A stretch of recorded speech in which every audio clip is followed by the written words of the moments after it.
接下來看到是6代機現在大亂鬥，今天要來特別關心到的是中國大陸的歼36加速成型，美國的6代機現在陷入難產，日本也要做6代機，它的這個計劃 GCAP 的電戰也崛起，東亞空戰格局全面改寫嗎？今天一起來做關心，趕快來看到2025年大陸確實我們看到它的6代機，不管是殲36、殲50是橫空出世之後震撼了全球，結果沒有想到1年過去，成飛的殲36現在已經衝出了3款的原型機，而且甚至有第3款的這一種原型機的一個試飛畫面，現在在網絡上面傳出來，被解讀是研發速度遠遠的超乎了想象。我們看到軍事專家怎麼形容，他認為這是大陸2025年的聖誕節大驚喜。那麼我們也看到說，這個3架的原型機之間的結構其實有明顯的差異，尤其今天要觀察到的就是它的第3架的原型機沒有了2架，前面2架有了這個叫做空速管的裝置。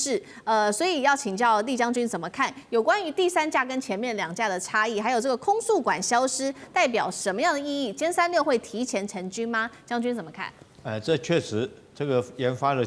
速度真的是超乎預期之外哈。大家要記得，去年年底的時候，這個殲36才第一次試飛，第1架原型機試飛，到現在為止才不到1年的時間，已經第3架原型機在試飛了哈。那我先說明一下，殲36它現在名称已經取了，在殲10它叫做什麼呢？它叫猛龍戰機哈，殲20它叫威龍戰機。你知道殲36現在取個什麼名字嗎？叫做很斯文哈，很文藝，叫做文窯哈，文章的文，窯它是一個魚字旁啊，在一個用手搖機的窯的那旁邊文窯，它是取自《山海經》裡面哈，魚生鳥翼的這種神獸哈，叫窯文窯。那為什麼這個從以前龍系列改成窯系列呢？哈，我覺得很明顯的，它就是從第5代機躍進到第6代機，等於4代的躍進，所以它用一個新的這種窯來代替，那也凸顯出中國文化的元素在裡面。那第1代機的時候，第一代這個殲36跟第2代差別很明顯哈，主要有3個地方有差別。第一個是进氣口啊，原來的是倒3角进氣口，那它这個進氣口第2代的時候將它改成就是無分流超音速的這個进氣道哈，那可以增加它的引聲的效能。第2個差別在尾翼那個地方，尾翼原來是直接一個噴口而已，但是第二款原型機哈，它是可以2D，也就是它可以上下改变，可以增加它的機动性。那第3個改变哈，就是它的这种起落架有改变，起落架原來是前後並列的哈，前面那個輪子後面一個並列，改成這個雙排並列的第2代，那當然可以增加它彈艙的容量。它試完之後，可能這1代跟第1款跟第2款大概它各有優缺點，那它研究之後試飛之後取其這個優點，然後做出來現在第3架。那第3架很明顯的最大的一個明顯的改變就是取消了空速管。那取消空速管當然是在試飛的時候，你要讓飛行員他能夠知道飛機的速度，然後來有利於飛行員操控掌握飛機。他現在將它取消，我覺得很快的，他就是要進入量產了，就大概就已經試飛各項的數据都已經出來，開始要進入量產階段才是這方面的改變。所以說，這個中國大陸他們這種戰機的研發速度你不得不佩服。還1年的時間，這個同一款戰機就已經有3種的原型版出現，那速度真的是非常的快。好，那另外一方面，美國的6代機則是目前為止看不到太多的新進展。中美之間在第6代戰機的研發上，這個接下來會越差越大嗎？賴老師怎麼看？這個已經是一個不同檔次的一個差距了啊。過去大陸的這個先進武器的一個發展是追蹤跟監就跟着你的前面的走。所以當時美國有 F-22的時候，中國大陸就在研發這個殲20美國在研發這個F-35的時候，中國在研發殲35，類似這樣的一種追的一個方式。那所以我們就會發現說，過去我有個老師，你在前面跑，我在後面跟。但是6代戰機是劃時代的意義。為什麼劃時代的意義？美國現在才要立案。原型機都沒有，對，然後那個圖紙都還不清楚，然後就一個這個 PPT 的一個示意圖，但是美國未來的6代機會是什麼樣都還不知道，但中國大陸6代機已經飛給你看了，這代表什麼？完全是創新的了。那也就是說，中國大陸在6代機這個部分已經遙遙領先美國了，這是第一步。可是第二個，它又有一個意義，是因為中國大陸的一個武器發展有一個原則，這個原則是鐵律。鐵律就是量產一代，研發一代，然後預研一代。我們看到現在正在量產這個歼20、殲35，啊，正在量產中，所以它的量產的速度很快。那一般來講，這個殲20會用20年左右，所以當它在量產殲20的時候，它的預研的就是6代機，目前來講研發的就是6代機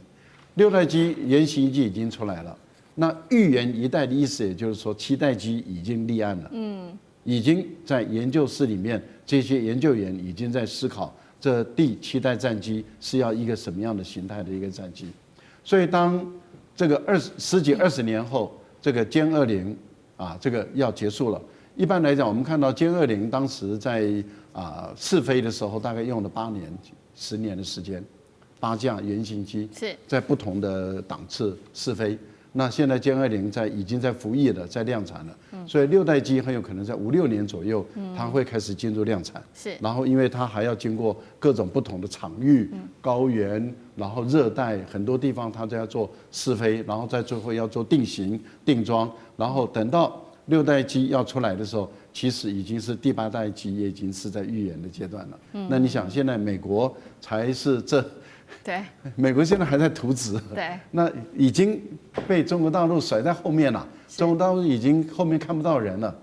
這個差太遠了。好，這個是中美之間第6代戰機的一個巨大差距。那日本呢也說要做這個6代戰機，防衛大臣這個是他特別講的，說他們這個計劃叫做全球空戰計劃 GCAP。加上英國跟意大利一起來做，鎖定是2035年服役，2030年首飛。它配備的東西，帶觀眾朋友稍微了解一下小檔案。全新的多功能射頻系統，數據量是 F2雷達的1萬倍，頻寬處理強，不只能夠搜索鎖定，還能做電戰干擾、通信、目標獲取，把數據轉為戰場上面的主要武器。委員怎麼看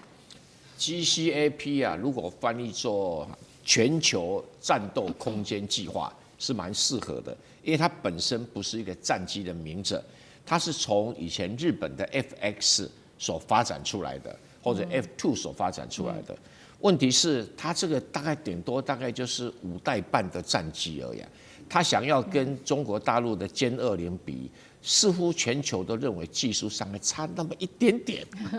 這檔次差那麼一點點啊。那他講了很多了，你剛才講了他說它的深度逆中不是一般的逆中，可以對雷達、紅外線、電磁波進行逆中。我聽了都暈倒，哪一個5代戰機不是這樣子？好不好？深度就深度了哈。然後他用次世代的引擎，推力非常高，然後發電能力非常強。但是怎麼算哦？它的飛行最高的音速，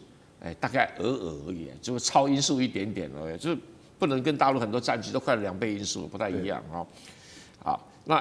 有趣的是哈，它很多的優點，非常的豪華。也非常的貴，比 F35還要貴哈。那貴也就算了，反正這是日本、英國、意大利3個國家來的哈。它現在已經被確定有幾個很大的缺點，它沒有辦法應付東風21D 跟東風26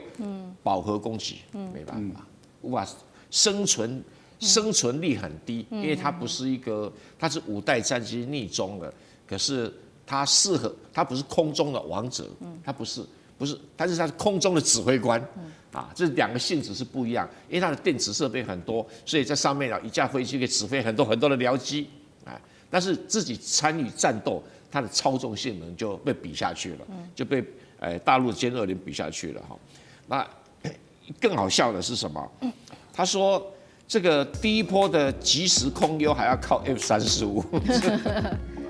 那我就沒話講了，所以好吧，我們只能祝賀他2035年成功啊！現在也很難告訴大家說到底多大的效果，因為有時候美國很多武器，包括英國那種做一做到一半，發現不太行。